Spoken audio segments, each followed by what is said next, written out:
Welcome back to my channel. আর আজকে আমি তোমাদের সাথে শেয়ার করব বাড়ি থেকে আসার ভিডিও, মানে মথুরা আবার চলে আসার ভিডিও।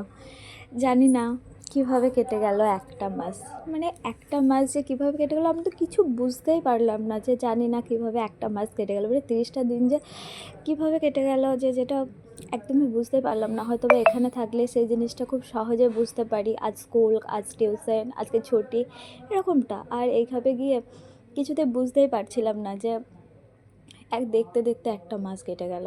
আর মুখ দেখে বুঝতেই পারছো যে কান্না টান্না করেছি আর প্রচণ্ড মন খারাপ করছিল। তো এই কারণে আরও এরকম লাগছিল আমাকে দেখে।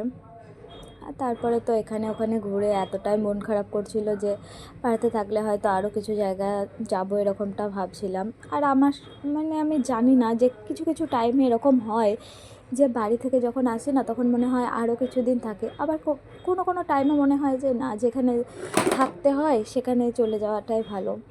যতদিন থাকবো তত বেশি মন খারাপ করবে, এরকমটা মনে হয়। জানি না কেন আমার এরকমটা মনে হয়, সবারই হয় কি না আমি সেটা জানি না। আর তারপরে তো দেখতে দেখতে ট্রেনও চলে আসবে আমাদের, আর তারপর তো চলে যাব। আর এইটুকু টাইমের মধ্যে জানি না কতটা কি তোমাদেরকে বোঝাবো আর কি বলবো, কারণ আমার বলবার মতো কোনো ভাষা খুঁজে পাচ্ছিলাম না যে কি বলবো না বলবো। আর তারপরে ট্রেন আসার পরে তো ট্রেনে উঠে গেছি। আর সত্যি কথা বলতে গেলে আমি না স্টেশনে আসলে মনে হয় যে ট্রেনটা আসুক আমি উঠে পড়ি, এটাই আমার মনে হয়। কেন জানি না, আমার মনে হয় যেন স্টেশনে বসে থাকতে খুবই বিরক্ত লাগে আমার। যেটা ট্রেনে উঠলে পরে মন খারাপ থাকলেও মনে হয় যে না, তবুও ভালো লাগছে এখন, কারণ ওই লাগেজ নিয়ে প্রচণ্ড বিরক্ত লাগে। যে মনে হয় ট্রেন আসবে, ভিড় থাকবে, চাপতে পারবো কি পারবো না, এরকমটা একটা মনে হয়। আর দেখতে দেখতে দেখো আমাদের ট্রেন কিন্তু এখন ছেড়েও দিয়েছে আর যাচ্ছিল। আর যখন যাচ্ছিলো তখন মনে হচ্ছিলো ট্রেনটাকে একটু আসতে যেতে পারে না, আর একটু আসতে গেলে হয়তো বা এই সাইডটা আরও কিছুক্ষণ দেখতে পেতাম, এরকমটা মনে হচ্ছিল। কিন্তু ট্রেন তো আর আমার কথা শুনে চলবে না, ট্রেনের মনের মতো করে চলবে। আর তারপরে দেখতে দেখতে অনেক দূর চলে এসেছি। আর মনে মনে ভাবছিলাম যে বেশ ঘুরছিলাম, বেড়াচ্ছিলাম, এখানে যাচ্ছিলাম, ওখানে যাচ্ছিলাম, এখানে একটু আনন্দ করছিলাম, ওখানে হয়তো বা একটু অন্যরকম মনে হচ্ছিল। এরকম করে ভাবতে ভাবতেই যেন কীভাবে যে রাতটা কেটে গেল, দিন বিকেলটা কেটে গেল বুঝতেই পারলাম না। একবারে সকালবেলা পরের দিন। আর আমার ছেলেকে দেখেছো, আমি কিন্তু ওপর থেকে নিচেতে নামিনি এখনও, ঘুম থেকে উঠে হাত মুখটা ধুয়ে আবারও উঠে পড়েছি, আর তারপরে কিন্তু আর নামিনি। আর তারপরে আমার ছেলে তো একবার উঠছিল, এক হাতে করে উঠছিল, নামছিল, এরকমভাবে আর কি। জানি না ও কীভাবে ওঠে নামে, এই বাইরে থাকে তবুও কিন্তু গাছে ওঠার মতো একটু ভাব আছেই। জানি না, মনে হয় গ্রামের ছেলে তো, তার জন্যই হয়তো বা গ্রামের ভাবটা এখনও আছে। আর এই যে পুচকি পাড়া, এইটাকে দেখছো, এটা কিন্তু আবার ননদ, কিন্তু বুঝতে পারা যাচ্ছে আমার ছেলের থেকেও ছোট। সম্পর্কটা এরকমই হয়, বয়স কোনো কিছুই লাগে না। সম্পর্কে আমার ননদ, কিন্তু আমার ছেলের থেকেও ছোট, আমার মেয়ে হলে হয়তো বা এর থেকে এরকম বয়সেরই হতো, সেরকমটা। আর তারপরে তোমাদের দাদা ভাই দুটো ছেলেকে নিয়ে বসে একটু গল্প টল্প করছিল। আর এটা হচ্ছে মামিমা, এই যে আমার ননদের মা। আর তারপরে এখন তো অনেকটাই সকাল ছিল, মিনিমাম 8টা বাজছিল, কারণ আর 9টার দিকে আমাদের নেমে যাওয়ার কথা ছিল, তার জন্য ওকে একটু কেকই দিয়েছিলাম। আর তারপরে ভাবলাম যে 9টার দিকে নেমে যাবো, 8টা বাজছে, এখন একটু কেকটা খেয়ে নিই, তবে তো 9:30 10টার দিকে ঘরে চলে আসবো, তখন একটু মুড়ি খাইয়ে দেবো, একটু খিদেটা পেয়ে যাবে, এই কারণে। কিন্তু আমাদের ট্রেনটা বেশ কিছুক্ষণ লেট থাকার জন্য আমাকে আবার ঘুরিয়ে ওকে একটু খাওয়াতে হয়েছিল। না খাওয়ালে বাচ্চা ছেলে তো, 10টা 10:30টার দিকে নামিয়েছিল কি 11টার দিকে, তো অতটা লেট করে তো খাওয়ানোটা সম্ভব নয়, তার জন্য ওকে আবার অল্প দুটো মুড়িও খাইয়ে দিয়েছিলাম। আর তারপরে দেখো এখান থেকে যাওয়ার পরে আর কিছুক্ষণ পরে আমরা নেমে যাব।